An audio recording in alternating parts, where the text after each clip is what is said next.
Starting with the human rights movement, so I'll just acknowledge you, Saunoamaali'i, Karanina Sumeo, our Acting Chief Human Rights Commissioner.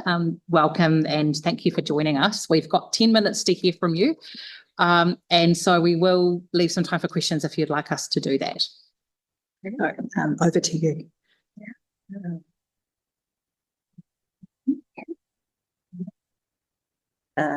Tēnā koutou, Tantalawa, Pāsapātu, I le mamaru mai paia, o Pāsapātu mai nei aso, maro lara se fua, maro lai mā, o tautara mane ama mai whaaruano. I am accompanied today, committee members by Vera Tau, who is the Senior Human Rights Advisor in our Race Relations team. We are Te Kahui Te Tangata, the New Zealand Human Rights Commission. The Commission is New Zealand's national human rights institution. The Commission is also internationally accredited as a national human rights institution with an A status for independence. National human rights institutions are a key part of the international human rights framework at home. We promote and protect human rights for all New Zealanders, and overseas we are the independent voice of New Zealand's human rights record. The Commission has a broad mandate under the Human Rights Act 1993 to advocate for human rights and the human rights dimensions of Te Tiriti o Waitangi. Our role includes fostering harmonious relations among New Zealand's diverse communities as specified in the Human Rights Act 1993. Mary and I will take our submission as read, but I would like to briefly highlight some points from our submission and then leave the rest to questions in the hope to assist your deliberations. Before we do that, we just want to acknowledge our Member of Parliament, Te Anau Tuyo, for bringing the bill forward and acknowledging our brother Efeso Collins, who has passed on. We also want to acknowledge distinguished Arthur Anai, who in 2003 brought a petition with 90,000 signatures. And we also want to acknowledge our Aina families who may be watching TV at home and seeing us. Maro is for. And on to the bill. As we know, the bill repeals the Citizenship Western Samoa Act 1992, which removed the entitlement to New Zealand citizenship for a group of people born in Western Samoa when it was under New Zealand administration. There are 3 categories of groups in the bill, and we support those 3 categories. But one of the things we did, there was a Foreign Affairs Committee report at the time of the year 1982. And one of the things that that report signaled was the potential fear or anxiety by some Samoans at the time to apply for citizenship, because at that time, dual citizenship did not exist.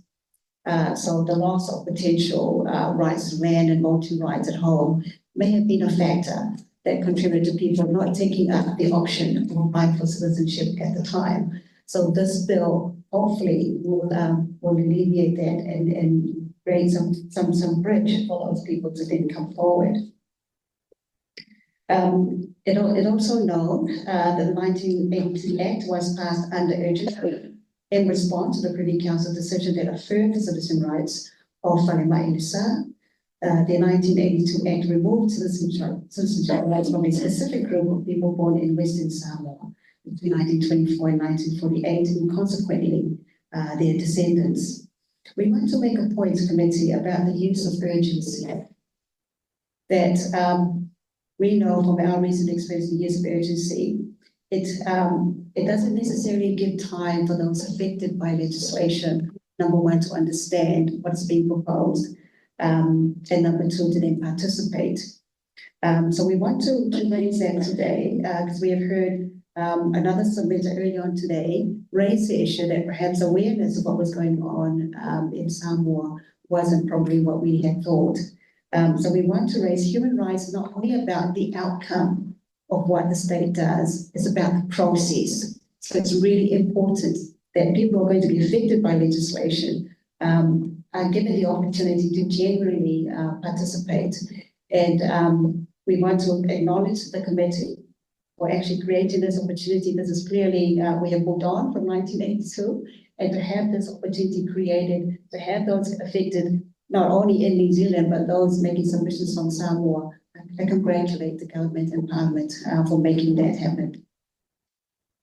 The Commission acknowledges the profound sense of grievance the Samoan community continues to feel in relation to the 1982 Act. Having engaged with this issue since 1982, it's clear that it has impacted race relations in Aotearoa by influencing Samoa's views on the New Zealand state, particularly given the accumulation of negative discriminatory experiences during that era, including the Dawn raids. These events caused a deep sense of injustice, which continues today, evidenced by the nearly 25,000 written submissions and the 9,000 submissions from Samoa received by the committee on this bill. On the matter of harmonious relations, one of the reasons the Commission supports the current bill is because it contributes to fostering greater social cohesion and inclusion by rectifying some of the harm experienced by the Samoan community when the 1982 Act was passed. It represents a step towards reconciliation and the promotion of equitable outcomes for all New Zealanders.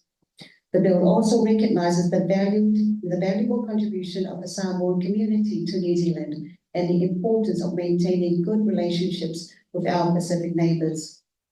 When we use the words valuable contribution, I take it that the committee is aware that the Employers and Manufacturers Association a couple of years ago called for an amnesty for overstayers for workers, including Samoans, who had been contributing to the prosperity of our communities and therefore our economy, but without legal status have had to work sort of underground, under the radar.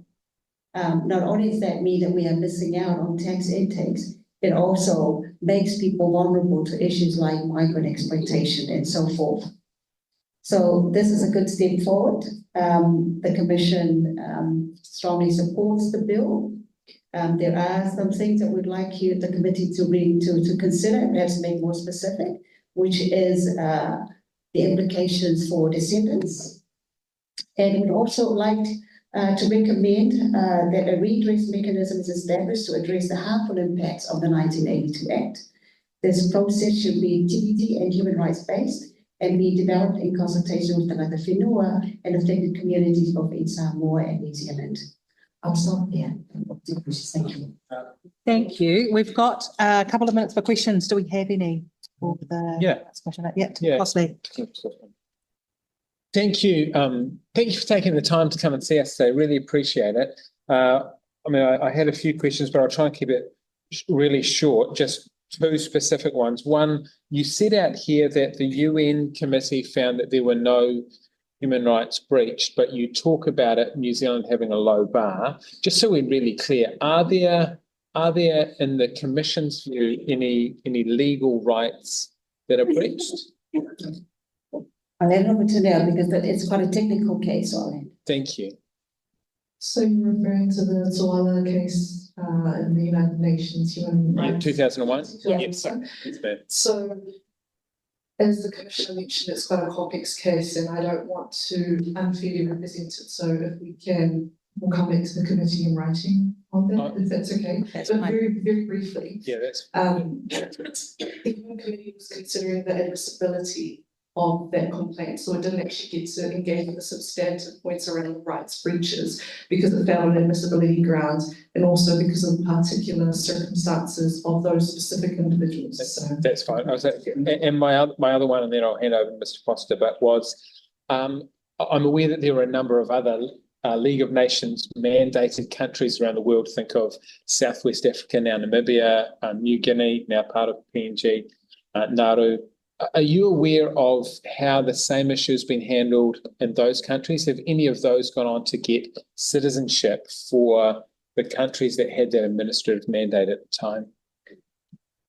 Not off the top of my head, but one thing I do want to emphasise is that New Zealand and Samoa have a treaty of friendship and there are particular circumstances that are involved in the special relationship. And Samoa New Zealand has specific obligations to Samoa. Oh, absolutely. I'm just thinking back because this is pre the Treaty of Friendship, pre-62, back in the League of Nations time, which is pre-World War.